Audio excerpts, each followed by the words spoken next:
situ bedanya, bro. Saya nggak mau lanjutkan, di situ bedanya. Buat saya, seluruh Alkitab adalah firman Tuhan. Dan dia adalah satu-satunya firman, tidak ada salah satupun. Beda kan konsep saya dengan Anda? Saya bisa jelaskan dulu nggak? Makanya saya nggak mau terima tentang apa itu Bapak Gereja, apa bicara Einstein dan sebagainya. Saya nggak mau terima. Kenapa? Sebentar. Firman Tuhan itu ada di Alkitab. Dan saya tolak yang namanya Talmud Targum. Kecuali dia bisa buktikan itu dari Tuhan. Nah, iya, itu bedanya, boleh saya kan? jelaskan nggak?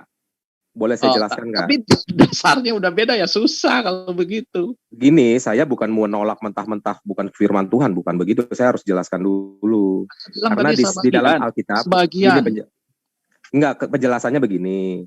Saya itu mengamini bahwa Alkitab semuanya firman Allah. Tetapi ketika ada kata aku, ketika Yohanes berkata, itu adalah ucapan Yohanes, ya. Nah, ketika ada kata setan di situ, engkau yang berkata hendak mendirikan tahtamu jauh di utara. Itu perkataan setan yang diulangi oleh Yehova, diceritakan, dinarasikan ulang. Nah, kita harus jujur di situ, Kang Kusnadi.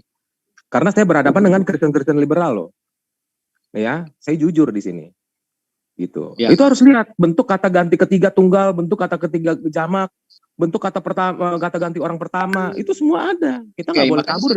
Apakah ada nggak firman Tuhan di luar Alkitab? Ada. Ada. Itu bedanya. Kalau saya katakan yang namanya firman Tuhan itu cuman dari Kejadian sampai Wahyu. Selain itu bukan firman Tuhan. Berarti kalau Tuhan berbicara kepada saya nggak bisa itu ya? Makanya saya nggak cocok dengan pendeta Cevania. Oh, berarti sebenarnya Kang Kusnadi menganut Calvinisme dong? Saya bukan Calvinisme. Saya Alkitabiah. Alkitabiahnya di mana? Kalau Tuhan tidak berbicara kepada yang lain setelah Alkitab itu? Karena Tuhan selesai berbicara setelah kitab yang sempurna itu turun. Ayatnya?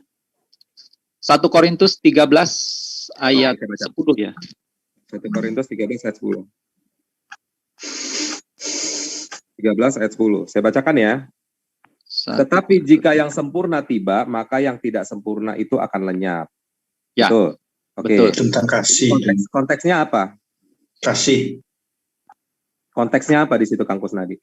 Yang sempurna itu adalah Alkitab yang sudah sempurna sampai turunnya kitab Wahyu. Loh, berarti nanti bentrok dong kalau misalnya Yesus bilang, aku mengutus Roh Kudus yang akan mengajarkan segala sesuatu kepadamu. Jadi begitu nanti Roh Kudus datang, gue bilang, enggak, Yesus sudah bilang nih di Yohanes 1 Yohanes 13 ayat ini nih. Katanya nggak ada lagi dia ngomong. Fungsi Roh Kudus tidak menurunkan wahyu lagi. Roh Kudus bukan wahyu. Kan tadi kan konteksnya kan firman Allah. Bukan wahyu saya bicara. Konteksnya kan firman Allah, pengajaran dan macam-macam kan. Gitu. Nah, ya firman Tuhan itu ya wahyu itu sendiri. Gimana sih? Iya, tapi kan jangan dong dibikin wahyu. Kita harus diskusi secara jujur. Ini kan general, Kang Kusnadi. Saya nggak bisa karena saya menghadapi orang liberal yang orangnya sangat skeptis. Saya nggak bisa meniru gayanya Kusnadi, nggak boleh begitu. Nah, jadi di sini konteksnya umum. Di sini konteksnya apa tuh tadi? Saya belum baca tuh di atas tuh. Jadi kalau Roh Kudus datang, kalau gitu tafsiran Bro Samuel yang sempurna itu apa? Ya tinggal dibaca konteksnya. Ya, konteksnya apa? Sudah nubuat akan berakhir, bahasa roh akan berhenti, pengetahuan akan lenyap. Sebab pengetahuan kita tidak lengkap dan nubuat kita tidak sempurna. Tetapi jika yang sempurna tiba, maka yang tidak sempurna itu akan lenyap. Nah, ini jelas.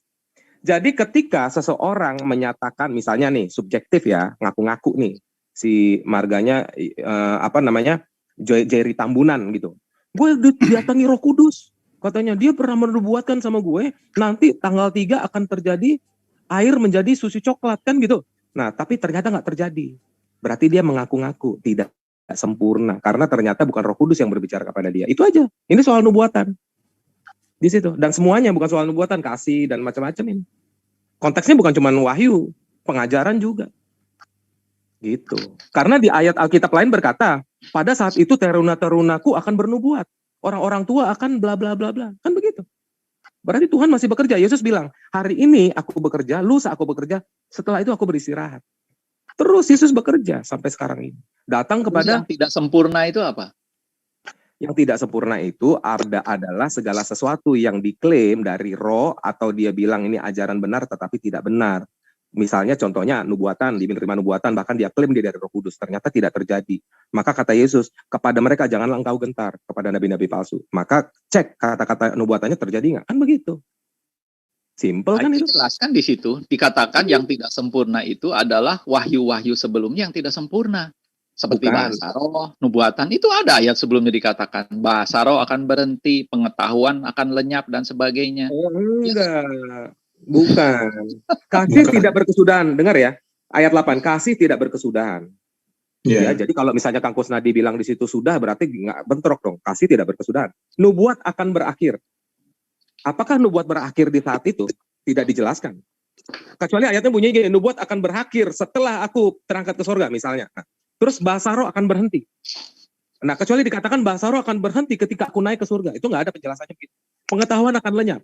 Sebab pengetahuan kita tidak lengkap dan nubuat kita tidak sempurna. Tetapi jika yang sempurna tiba, ini kita mesti cek nih, future tense apa past tense nih. Maka yang tidak sempurna itu akan lenyap. Ini bukan pernyataan bahwa dia sudah datang dan tidak akan datang lagi, bukan. Itu pengertiannya. Kita harus lihat makanya grammarnya. Sekarang Nah, apa yang saya jelaskan dulu gini ya. Bahwa yang tidak sempurna itu adalah pewahyuan yang tidak sempurna. Karena dulu Tuhan datang dalam mimpi, Tuhan datang di dalam nubuatan, dalam penglihatan, bahasa roh, dan sebagainya. Itu semua tidak sempurna. Tetapi sekarang, dengar dulu, saya jelasin dulu ya. Nah, begitu yang sempurna tiba, setelah Alkitab di tangan kita, maka kita tidak butuh yang sempurna, yang tidak sempurna itu. Buat apa? Semua udah dijelaskan dan ada di dalam Alkitab yang sempurna ini. Setelah itu makanya baca ayat berikutnya pada atau di dalam aslinya yang sempurna itu kata benda, bukan kata personal. Jadi yang dimaksud ini suatu benda yang sempurna. Dan di ayat 13 dikatakan pada saat yang sempurna itu tiba, tinggal yang tersisa itu adalah iman, pengharapan, kasih, dan paling besar di antaranya adalah kasih. Jadi ini bukan berbicara tentang kedatangan Yesus ini. Ini berbicara bukan kedatangan Yesus itu, bukan. Yesusnya kan udah datang. Maksudnya buat di akhir zaman bukan itu. Jadi gini, itu segampang saja ya, sebab pengetahuan kita tidak lengkap. Yang tidak lengkap kan kita, dan nubuat kita tidak sempurna, kita yang tidak sempurna. Tetapi jika yang sempurna tiba, nah kan kalau kesempurnaan kan berarti dari Tuhan. Maka masa Kang Kusnadi tadi bilang Tuhan kemarin nggak sempurna, sekarang sempurna, kan gitu. Nah, tetapi jika yang sempurna tiba, maka yang tidak sempurna itu akan lenyap. Itu aja, nggak usah kemana-mana penjelasannya. Nah, iya, makanya kan saya jelasin. Yang sempurna itu adalah Alkitab, yang isinya semua pewahyuan. Iya. Bukan. Nanti gini lagi tuh Kang Kusnadi itu, kalau Kang Kusnadi bilang yang sempurna itu Alkitab berarti sudah tiba. Nah, nanti Alkitabnya yang mana? Nanti kena lagi sama Muslim kita dijepret pakai karet. Oh, enggak, gitu. saya ada jawab. LAI begini. Lah di Ada LAI, entar ya. LAI si Yohanes bilang keturunan Yakub yang keluar ada 40. Di PL-nya itu ada 45. Nggak taunya yang PL kita LAI ngambil dari Masoretik, bukan dari Septuaginta. Para rasul ngambil dari Septuaginta. Nah, kan ada perubahan tuh. Nah, jadi jangan langsung dipakamkan, oh itu maksudnya yang sempurna tuh Alkitab. Bukan. Firman Tuhan. Kita nggak boleh bilang tuh Alkitab. Ntar Alkitab cetakan mana? Kemarin Lentera Bangsa nyetaknya begini, gue dipanggil Joshua Tewu. Sam nih cetakan Lentera Bangsa nih. Coba lo cek nih. Kan gitu. Itu loh maksudnya. Jadi firman Tuhan. Sekarang saya cek nih, ini firman Tuhan nggak? Gitu. Itu dia. Gue bicara objektif loh Kang Kusnadi. Coba Galatia 1 ayat 8 buka. Galatia 1 ayat 8. Oke. Tetapi sekalipun kami atau seorang malaikat dari sorga yang memberitakan kepada kamu suatu Injil yang berbeda dengan Injil yang telah kami beritakan kepadamu, terkutuklah dia. Nah, jadi malaikat yang dari sorga pun kalau datang memberitakan suatu Injil yang berbeda itu dia terkutuk. Nah, Injil yang mana? Itu adalah bicara tentang Alkitab. Jadi kalau ada manifestasi dan lain sebagainya, berarti itu apa itu? Ya kan? Gini, Kalau ada Injil dari sorga datang memberitakan Injil yang lain, kira-kira itu malaikatnya udah jatuh apa belum jatuh, Kang Kusnadi? Loh, ini tidak dikatakan udah jatuh, seorang malaikat dari surga, bukan seorang iblis dari sorga. Baca dulu ayat yang lainnya yang sejalan dengan itu. Jadi artinya gini, saya mau jelaskan. Sekarang malaikat butuh nggak datang lagi ke dunia setelah semua yang sempurna itu datang? Nggak perlu. Karena kalau dia datang, dia terkutuk. Terus kalau Itu dia nggak datang, konteksnya. kenapa? Ya, Itu konteksnya karena sudah ada Injil. Alkitab. Gini Kang Kusnadi, nggak bisa dipakai ke narasi seperti itu. Itu kan konteksnya memberitakan Injil. Nah sekarang kalau di Cina belum ada Injil, Kang Kusnadi, kan bisa dong kalau malaikat diutus Tuhan untuk memberitakan Injil, bener nggak?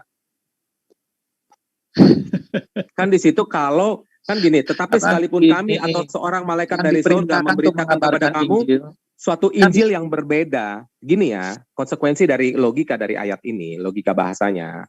Jadi ada malaikat yang memberitakan Injil yang berbeda. Berarti malaikatnya berbeda sama yang di sorga, kan begitu logika. Ini bicara berpikirnya. Injil yang berbeda, bukan malaikat yang berbeda. Pertanyaan saya gini, kalau Maka ada malaikat mengabarkan Injil yang sama, boleh nggak? Boleh. Boleh. Boleh. Mana ayatnya bahwa malaikat diperintah untuk mengabarkan Injil? Jangankan malaikat, Kang Kusnadi, Roh Kudusnya kan diutus. Roh Kudus tuh di atas malaikat loh. Oh iya. Aduh. Ya, susah kan? Di situ bedanya. Terus sekarang Luga Tambunan ketemu malaikat katanya. Terus nanti malaikatnya asli nggak tuh? grup saya aja ya, ke grup saya ya, Bro Sam. Nanti kita bicara intern aja, bro. Konteks kita. Iya, udah pakai Zoom atau pakai apa? Di WhatsApp aja. Ya udah, Kang Kusnadi WhatsApp ke gue, nomornya udah bener nggak tuh? 0813 4360 7248 buntutnya bener nggak? 7248. Oke, saya catat dulu berapa? 0813 ya 4360 ya 7248. 7248. Oke. Nama saya Rasulullah Samuel Sallallahu Alaihi Wasallam. Oke. Keren banget namanya ya. Halo Bro Sam. Oke lah, mungkin yang lain aja lanjutin deh. Iya, saya capek nih dari tadi. Iya, silakan Pak Kris ya. Mungkin Pak Kris suaranya udah ketahuan, Mbak. Jangan bohong lagi, Mbak. Silakan Pak Jakob, silakan. Silakan Pak Jakob. Ya, saya terus terang tertarik ya sama Samuel sama Pak siapa tadi? Kusnadi. Ini Kusnadi masih ada kan? Masih. Ya, itu saya kira silahkan saja ya. Dari tadi kan soal nama Bapa udah clear lah ya. Sebelum lagi kalau kita bicara Yohanes 16 ayat 25, perikop itu sudah jelas maksudnya Bapa itu siapa. Tapi kembali lagi saya bilang, kita berputar-putar di sini ya. Sebenarnya balik lagi, orang nggak pernah lihat kita wahyu. Sebenarnya wahyu itulah penyingkapan Yesus yang begitu jelas dan begitu tegas. Ternyata tidak ada Tritunggal, dia seorang, duduk, namanya pun ada. Allah nggak ada Bapa, namanya jelas, Yesus 22, Wahyu 22 ayat 16. Sesudah naik ke surga, Yesus tubuh kebangkitan, mengatakan di Wahyu 1 ayat 8, Aku adalah Alfa Omega, yang maha kuasa. Jadi kalau dipikir-pikir tadi Keluaran 6 ayat 2 kan ada yang maha kuasa. Itu udah clear Yesus karena sudah dikatakan. Kemudian waktu Yesus anak manusia di bumi, Yesus Allah ya ada, itu Wahyu 21 ayat 7. Karena dia juga Alfa Omega. Jadi sebenarnya yang diperdebatkan kita-kita ini ya mungkin selalulah akan panjang, nggak akan selesai kalau kita tidak mau lihat kitab Wahyu. Karena kitab Wahyu itulah ibarat buku, kita tidak pernah baca kesimpulan, kita selalu berkutat di tengah, nggak akan selesai. Padahal kesimpulan itu jelas kan, bintangnya siapa, yang maling siapa, kan jelas. Saya kira, menurut saya lebih baik kita juga baca juga kitab Wahyu. Karena begitu kita baca kitab Wahyu, saya sangat clear itu baca ke belakang. jelas banget. Jadi menurut saya jangan hanya, saya komen sama Tritunggal ya. Saya dulu juga Tritunggal. Nggak masalah Tritunggal kok. Nggak masalah. Di kitab Wahyu pun ada Allah, Yesus Allah, ada anak domba, Roh Kudus juga selalu ada. Memang 3, Pak. Tapi itu tidak dimasalahkan karena itu roh. Gitu loh. Bahkan 7 roh kan jadi roh. 1 roh tambah 1000 roh, ya 1 roh. 1 Korintus 12 ayat 13 kan mengatakan hanya 1 roh. Walaupun roh kita macam-macam. Ada karunia begini ya. Jadi menurut saya ini oke aja, dua-dua baik ya. Cuma kita Wahyu juga tolong didalami karena itulah kesimpulan Yesus sampai ya. Kapan Yesus mengatakan aku Yesus? Hanya di kitab Wahyu. Wahyu 22 ayat 16. Sebenarnya Yesus sudah tahu itu. Kita ini kan dia maha tahu. Dari Mazmur 139 siapa yang maha tahu? Di Yohanes 16 ayat 30 para murid tahu dia bahwa Yesus ini maha tahu. Nah, jadi tahu, Yesus tahu bahwa kita ini sering berdebat. Sampai hari ini berdebat. Makanya dia kasih kita Wahyu. Itu udah nggak bisa diperdebatkan, Pak. Menurut saya, karena clear, aku Yesus. Aku Alfa dan Omega. Aku adalah Allahnya. Kalau kamu menang, aku Allahnya. Kamu anaknya. Anakku. Udah selesai. Ya. Clear kan? Saya kira itu aja. Jadi pesan saya, apa yang dibicarakan silahkan saja. Tapi tolong juga baca kesimpulan.